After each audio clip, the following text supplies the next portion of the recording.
Kayapan. So ipakita ko lang sa inyo itong aking ginagawang Rusi 125. So ang problema nito is walang kuryente. Sa paghanap ng kuryente ng ating mga motor, mga lods, ano? So apat na bagay yan. Kung paliwanag ko muna, apat na bagay kasi 4 pin siya, no? 4 pin yung kanyang CDI. So ang kakailanganin dyan is apat. Ang troubleshoot nyo dyan pagka walang kuryente. So ignition coil, CDI, rectifier, regulator, and yung ating stator. So bakit apat, mga lods, ano? So ganito kasi yan, mga lods, ano?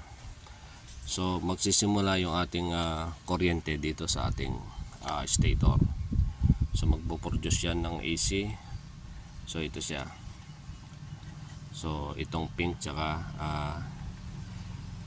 yellow. So although may mga ibang klaseng stator, katulad ng mga may 6 pin na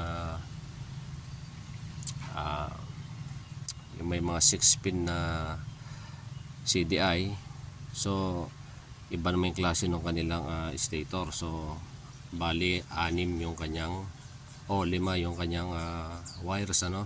So meron siyang pinaka primary. So dito sa anong ito, mga lods, ano? So apat lang. So ito yung ibig sabihin nito, pang battery operated, mga lods, ano? So ayan. So itong dalawang wire nito, yellow at pink. So ito yung magsusupply ng ating rectifier, regulator. So ayan. So dito siya kukuha ng kuryente. So ito yan, ito yung linya nya. Kung makikita nyo, pink and yellow. So ayan. So kung tutuntunin nyo, papunta na sa ating rectifier. So ito siya, mga lods, ano? Ngayon, itong ating rectifier regulator, so ang output niyan is itong kulay pula. So ayan. So ang ilalabas naman dito is 12 volts, ano, mga lods, na DC. So DC na siya. So ito kasi yung manggagaling dito is AC pa yung mga to, lods, ano? So malakas ang kuryente niyan. Kumbaga masyasyak din kayo pag nahawakan nyo na umaandar. So ayan. So ito ito na yung kanyang output. So kaya ako sinabing apat na kasama itong regulator, kasi yung ating CDI is 4 pin. So ano ba yung 4 pin? So ito yung tinatawag nilang battery operated. Bakit battery operated? Kasi ang supply na kakailangan nito is 12 volts, mga lods, ano? So ito. So ang supply ng 4 pin is 12 volts, kulay itim. So ayan. So kukuha ng supply ito sa ating regulator or sa ating battery, mga lods, ano? So basta ang kailangan niya is 12 volts. And ang output nitong ating CDI is itong black na stripe na yellow. So ito na yung papunta sa ating ignition coil. So ito yung ating ignition coil. So kung tutuntunin nyo, ito na siya, black na stripe na yellow.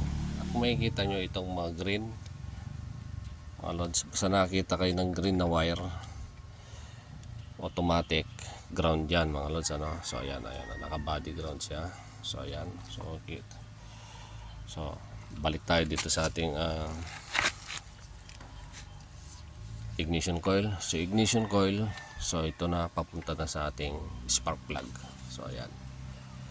So pag ano yan, mga lods, ano? So kung magto-troubleshoot kayo, mga lods, isa-isa nyong titignan ito. Tulad nito, so ang na-diagnose natin dito is sira yung kanyang rectifier, kasi wala nang lumalabas na 12 volts dito sa kanyang output.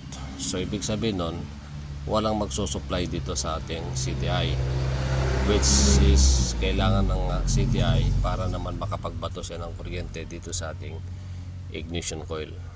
So ayan. So meron ding mga battery operated na 6 pin. So meron ding ACCDI na 6 pin. So yung ACCDI na 6 pin is yung kanyang supply is manggagaling na mismo sa ating stator. So stator yung kanyang supply. So meron din mga CDI na 6 pin din pero battery operated. So ano yung pagkakaiba nila? Yung sa pareho lang naman silang 6 pin. So makikita nyo agad yung mga battery operated is malalaki. So malalaki siya kaysa sa 6 pin na AC CDI. So yun yung pagkakaiba nila. So yun lang mga lods, at salamat sa panonood.